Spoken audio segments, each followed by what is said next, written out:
तेरे दीदार के लिए हैरान हो।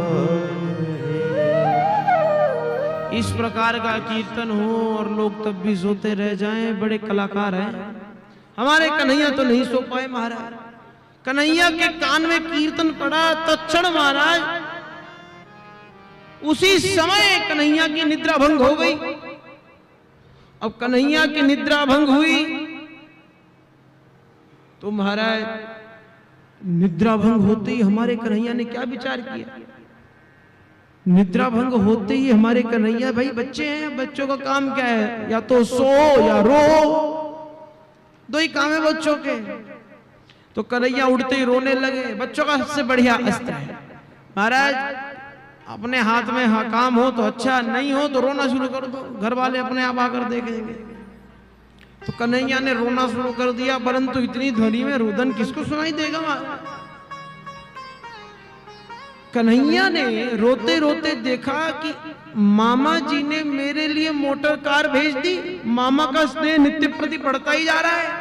अरे मामा अभी हम 18 के नहीं हुए, यदि पकड़े गए तो जितने की गाड़ी नहीं उससे महंगा चालान कट जाएगा महाराज। पता चला चालान तो दिया नहीं, गाड़ी धर के आ गए। लो भैया गाड़ी रखो, इतने में तो दूसरी खरीद लेंगे। बोलो राधे श्याम, राधे श्याम। तो इसी चिंता से हमारे कन्हैया ने सोचा कि अब ये मामा ने हमारे लिए जो मोटर गाड़ी भेजी है, अर्थात शक्टासुर नाम का दैत्य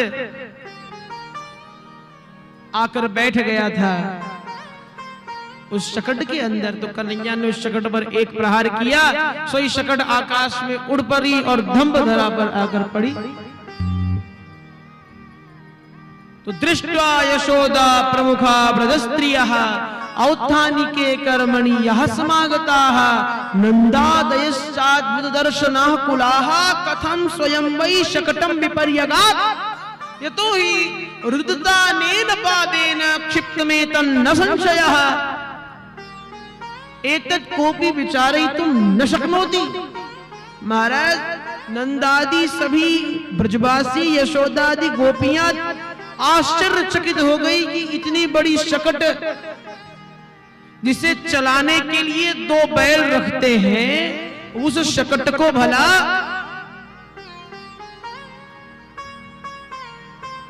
आकाश में वह शकट कैसे उड़ गई और धरा पे आकर कैसे गिर पड़ी महाराज।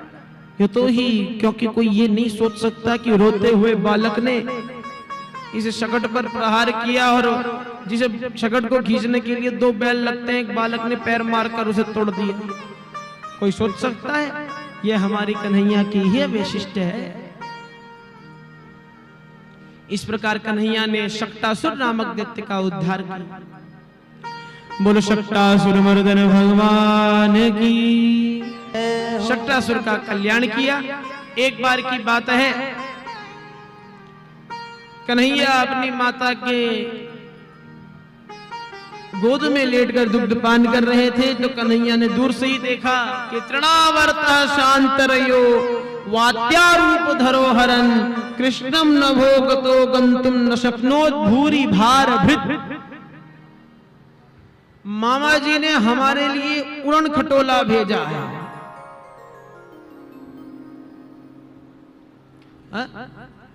मामा जी का प्रेम भी बढ़ता जा रहा है। हमारा तृणाव्रत नाम का उड़न खटोला भेज दिया।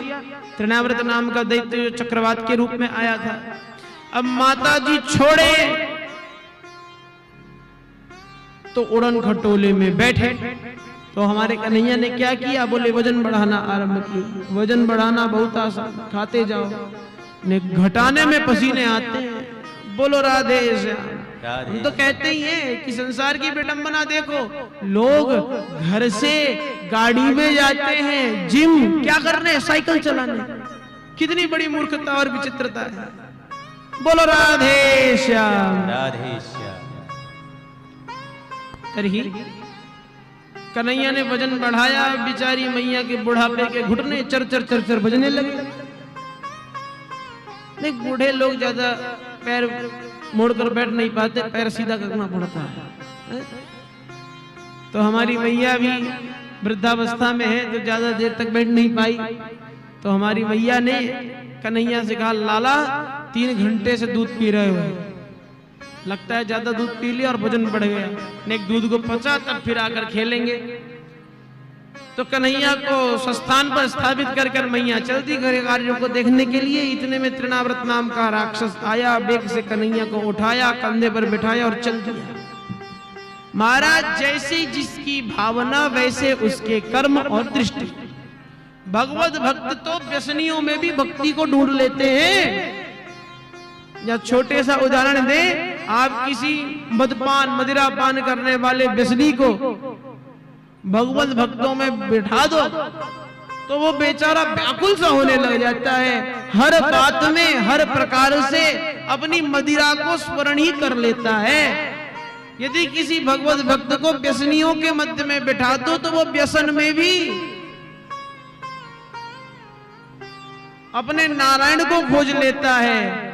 आपकी जैसी विचार शक्ति, आप जो पसंद करते हैं, जो आपका कार्य है, आप हर वस्तु को, जिस प्रकार बच्चे हर वस्तु से खेलने लग जाते हैं, वस्तु खेलने की हो ना हो, परंतु जिनकी खेल के प्रति बुद्धि है वो हर चीज से खेल लेंगे महाराज। और खेलते खेलते खेलने की प्रवृत्ति ऐसी हो जाती है कि खिलौनों से खेलने वाला कब इंसानों से खेलने लग जाता है, कब भावों से खेलने लग जाता है, पता नहीं चलता।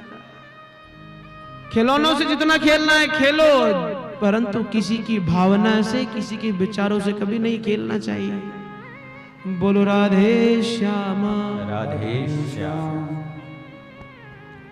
हमारे कन्हैया ने, अब कन्हैया क्या है, कोई IAS तो है नहीं, अधिकारी है नहीं, कन्हैया तो चोर है।